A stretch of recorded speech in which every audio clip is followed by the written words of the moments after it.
MJPRU के सभी student कृपया करके ध्यान दें। ये मैं BSc पार्ट 2 वालों के लिए इनऑर्गेनिक केमिस्ट्री का अनसॉल्व्ड का एक्सप्लेनेशन होने जा रहा है और आप सभी छात्र डिस्क्रिप्शन में दिए गए लिंक पर क्लिक करके मेरे ऐप को डाउनलोड करें एवं BSc पार्ट 2 की सभी अनसॉल्व्ड की वीडियो को प्राप्त करें। ये BSc पार्ट 2 का इनऑर्गेनिक का सेकंड लेक्चर है।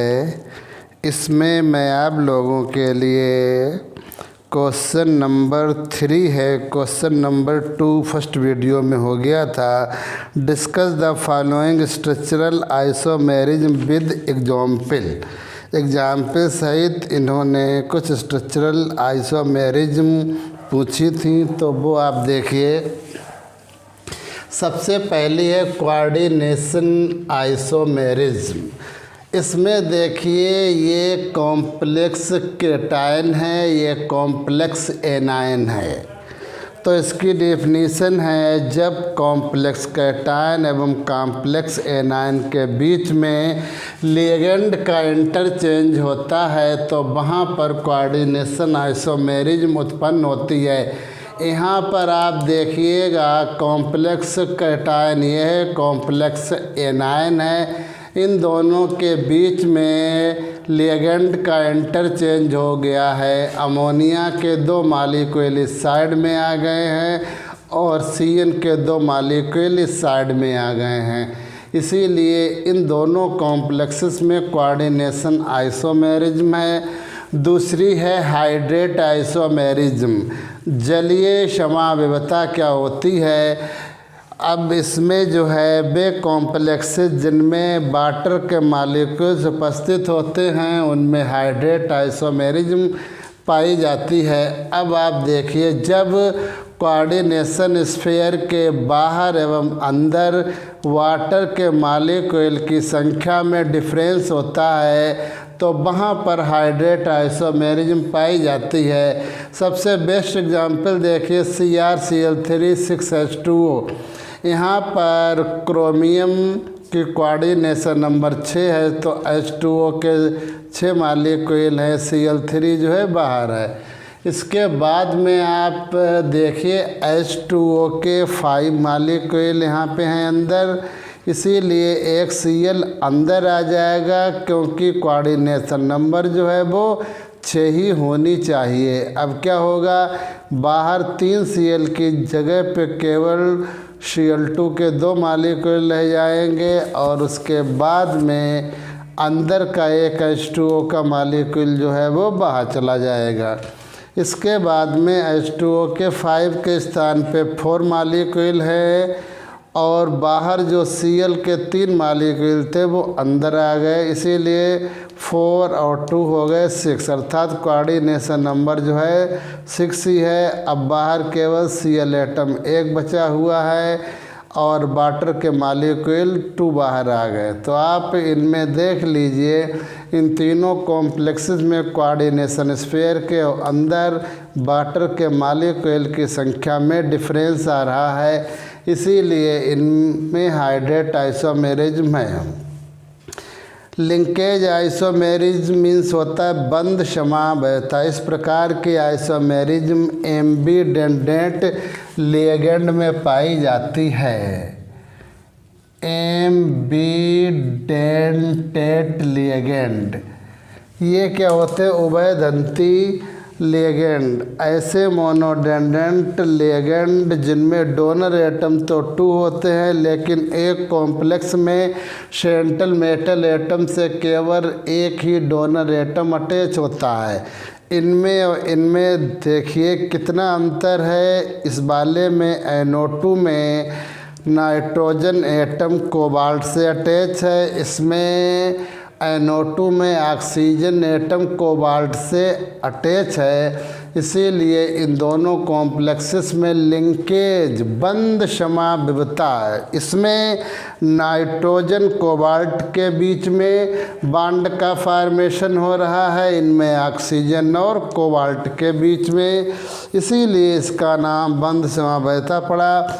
आयोनाइजेशन, आइसोमेरिज्म, आयनन समाविवता वे कॉम्प्लेक्सेस जिनके मॉलिक्यूलर फार्मूला तो सेम होते हैं, लेकिन आयोनाइजेशन होने पर डिफरेंट आयंस का टेस्ट देते हैं, वहाँ पर आयोनाइजेशन आइसोमेरिज्म होती है। इस कॉम्प्लेक्स के लिए देखिए, जब ये टूटेगा तो ये SO4-2 का टेस्ट देगा, ये वाला टूटेगा तो ये Br नेगेटिव आयन का टेस्ट देगा। इन दोनों के मॉलिक्यूलर फार्मूला तो सेम है, लेकिन आयोनाइजेशन होने पर ये SO4-2 का टेस्ट दे रहा है, ये Br नेगेटिव आयन का टेस्ट दे रहा है, इसीलिए इन दोनों के बीच में आयोनाइजेशन आइसोमेरिज्म होगी।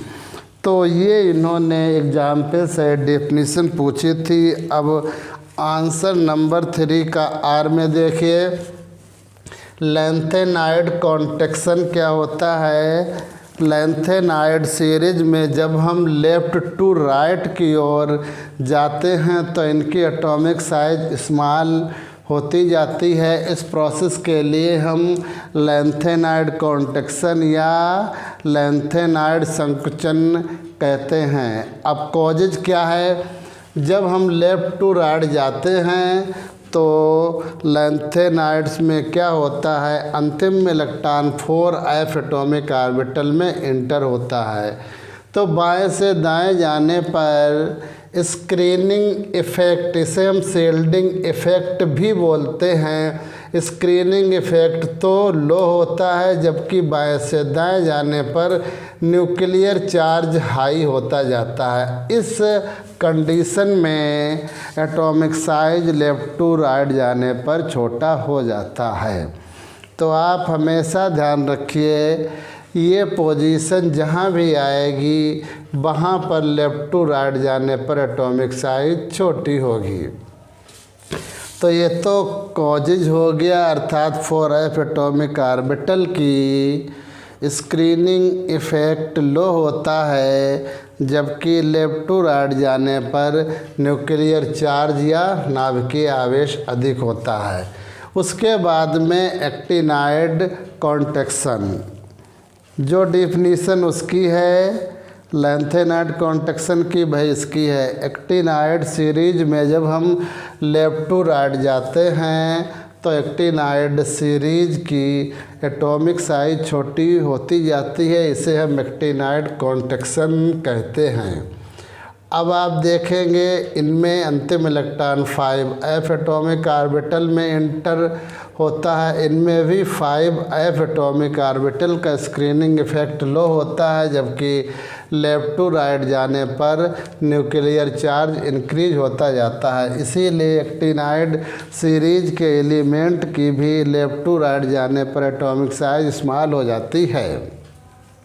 अब अगर बात की जाए लैंथेनाइड कॉन्ट्रैक्शन और एक्टिनाइड कॉन्ट्रैक्शन में स्ट्रांग कौन होता है, तो actinide contraction is greater than lanthanide contraction, अर्थात एक्टिनाइड कॉन्ट्रैक्शन की वैल्यू हाई होती है, क्योंकि 4f और 5f की तुलना की जाए तो 5f का स्क्रीनिंग इफ़ेक्ट वेरी लो होता है, इसका केवल लो होता है, इसका वेरी लो होता है 5f का स्क्रीनिंग इफ़ेक्ट। इसीलिए एक्टिनाइड कॉन्ट्रैक्शन जो है वो लैंथेनाइड कॉन्ट्रैक्शन की अपेक्षा ग्रेटर होता है या हाई होता है। ठीक है, तो ये सेक्शन ए आपका कंप्लीट हो गया है। अब सेक्शन बी पे आप आ जाइए। पहला क्वेश्चन है compare the properties of niobium एवं टैंटेलम।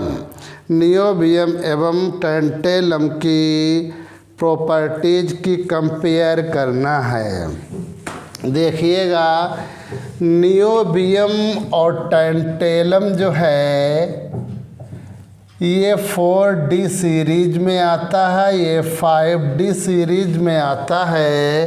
पीरियोडिक टेबल में आप लोग अगर देखोगे तो ये 4D का एलिमेंट है और टेंटेलम जो है वो 5D का एलिमेंट है।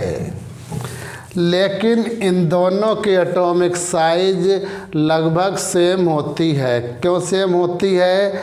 लैंथेनाइड कॉन्ट्रैक्शन के कारण इन दोनों एलिमेंट की, ध्यान रखिए बहुत इम्पॉर्टेंट है, लैंथेनाइड कॉन्ट्रैक्शन के कारण इन दोनों एलिमेंट की साइज जो है सेम हो जाती है। हम जानते हैं कि किसी भी एलिमेंट की केमिकल प्रॉपर्टीज उसके